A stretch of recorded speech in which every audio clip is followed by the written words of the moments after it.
नमस्कार दोस्तों, आप सभी का मेरे चैनल पर स्वागत है। दोस्तों, प्रदोष व्रत भगवान शंकर को समर्पित होता है।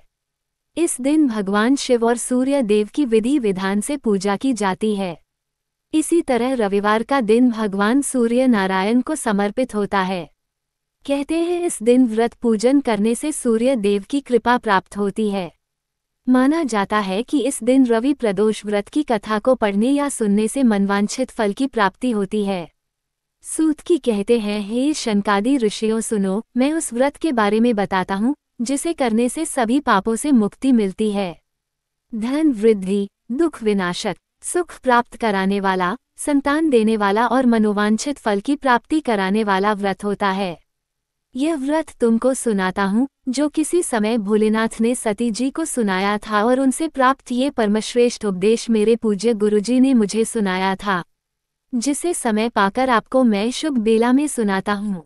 दोस्तों, फिर सूत जी कहने लगे कि आयु वृद्धि स्वास्थ्य लाभ के लिए त्रयोदशी का व्रत करें। इस व्रत की विधि इस प्रकार है, सुबह स्नान कर निराहार व्रत रहें, शिवजी का ध्यान करें, शिव मंदिर में जाकर भोलेनाथ की पूजा करें।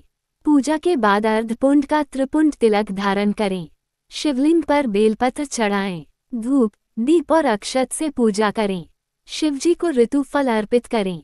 ओम नमः शिवाय मंत्र का रुद्राक्ष की माला से जाप करें, ब्राह्मणों को भोजन कराएं और सामर्थ्य अनुसार दान दक्षिणा दें। इसके बाद मौन व्रत रखें। व्रती को सत्य बोलना है। इस व्रत में हवन आहुति भी देनी चाहिए। शनकादि ऋषि बोले, हे पूज्यवर, आपने ये बताया कि यह व्रत परम गोपनीय, मंगलप्रद और कष्ट निवारक है। कृपया ये बताने का कष्ट करें कि यह व्रत किसने किया और उसे क्या फल प्राप्त हुआ।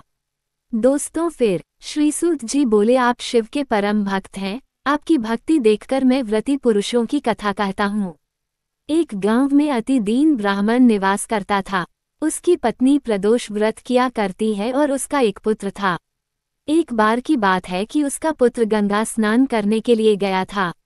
मार्ग में उसे चोरों ने घेर लिया और वो कहने लगे कि हम तुझे मारेंगे, नहीं तो तू अपने पिता का गुप्त धन बतला दे।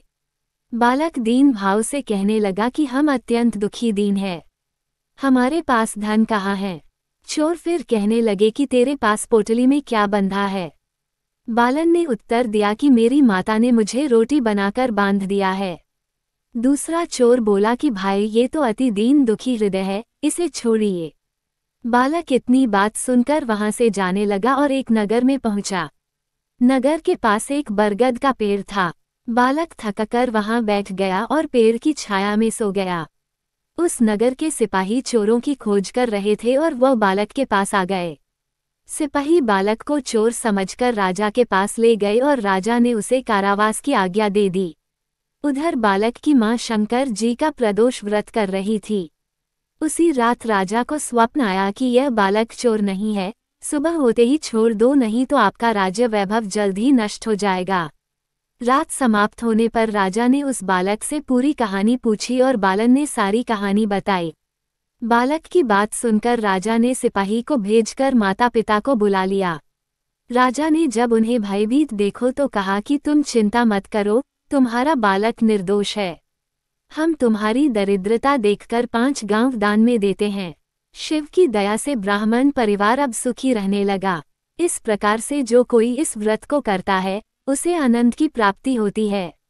दोस्तों, वीडियो पसंद आया हो तो लाइक और शेयर जरूर करें और चैनल को सब्सक्राइब करना ना भूलें। आप सभी का धन्यवाद।